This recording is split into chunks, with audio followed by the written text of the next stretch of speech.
CPM রাজ্যে ক্ষমতা থেকে চলে যাওয়ার পর তাদের পার্টি অফিস বন্ধ হয়ে যাওয়ায় একাধিক নজির রয়েছে। তবে এবার গুসকরায় যা হচ্ছে তা নজিরবিহীন। ভাড়ায় দিয়ে দেওয়া 3তলা পার্টি অফিস ফিরে পেতে মাথার চুল ছিঁড়ছেন নেতারা। অভিযোগ, চুক্তি শেষ হয়ে যাওয়ার পরেও ভবন ছাড়ছেন না ভাড়াটিয়া।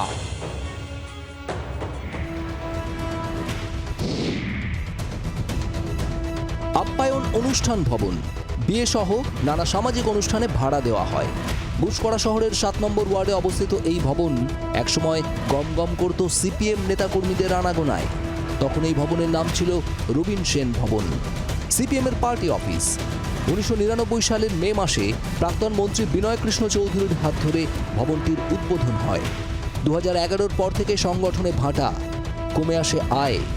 আর্থিক সংকট কাটাতে গুসকরার বাসিন্দা ও পেশায় প্রমোটার স্বপন পালকে একটি চুক্তির মাধ্যমে 2019 সাল পর্যন্ত বছরে 1,80,000 টাকায় ভবনটি লিজ দেওয়া হয়।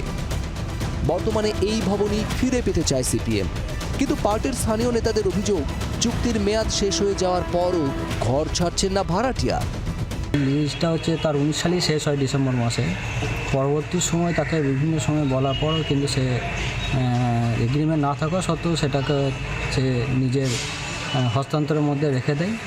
এবং আমাদের এখন যা সিদ্ধান্ত, তাকে ইমিডিয়েট হচ্ছে রবীন সেন ভবনটা তাকে ছাড়তে হবে এবং আমাদের পাওনা যা আছে 19 সালে পরবর্তী সময় পর যা পাওনা আছে সেই পাওনাটাকে মিটিয়ে দিতে হবে। যদি না ছাড়ে আমরা পার্টিগত যা সিদ্ধান্ত হচ্ছে সেটা হচ্ছে ইমিডিয়েট হচ্ছে আমরা সেটা করব। লিজের মেয়াদ শেষ হয়েছে অনেক আগেই, বকেয়া রয়েছে ভাড়ার টাকা। তবু বাড়ি ছাড়তে চাইছেন না ভাড়াটিয়া স্বপন পাল। তার দাবি, ভাড়ার চুক্তির মেয়াদ আরও কয়েকদিন বাড়ানো হোক। বসা হয়েছিল, আমি প্রপোজাল দিয়েছি যে আরেকটা টাইম দেওয়া হোক কিছুদিন, তারপর সেই টাইমের পরে হচ্ছে ছেড়ে দেওয়া হবে। এবং বকেয়া যে টাকা পয়সাটা, যেহেতু চুক্তি হয়নি পরবর্তীকালে, তার জন্য বকেয়া টাকাও দেওয়া হয়নি এবং বকেয়া টাকাও আমি মিটিয়ে দেবো। চুক্তি নতুন করে চুক্তি করলে বকেয়া টাকাও আমি মিটিয়ে দেবো। এদিকে এই নিয়ে সিপিএমকে কটাক্ষ করতে ছাড়েনি শাসক দল।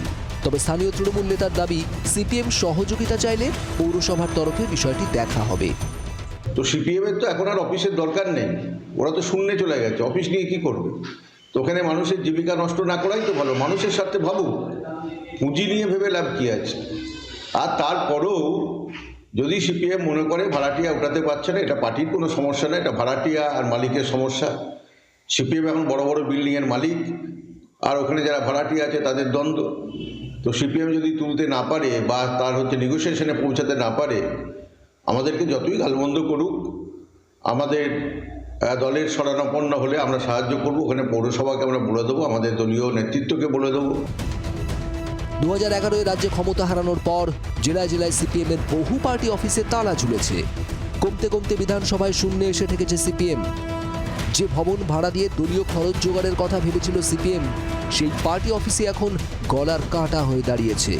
26-এ ঘুরে দাঁড়াতে মরিয়া সিপিএম কি গুসকরার পার্টি অফিস ফিরে পেতে শাসকের সহযোগিতা চাইবে? সেটাই এখন দেখার। বর্ধমান থেকে অরূপ লাহার রিপোর্ট, জি 24 ঘন্টা। বাংলার আওয়াজ, বাঙালির আবেগ, জি 24 ঘন্টা।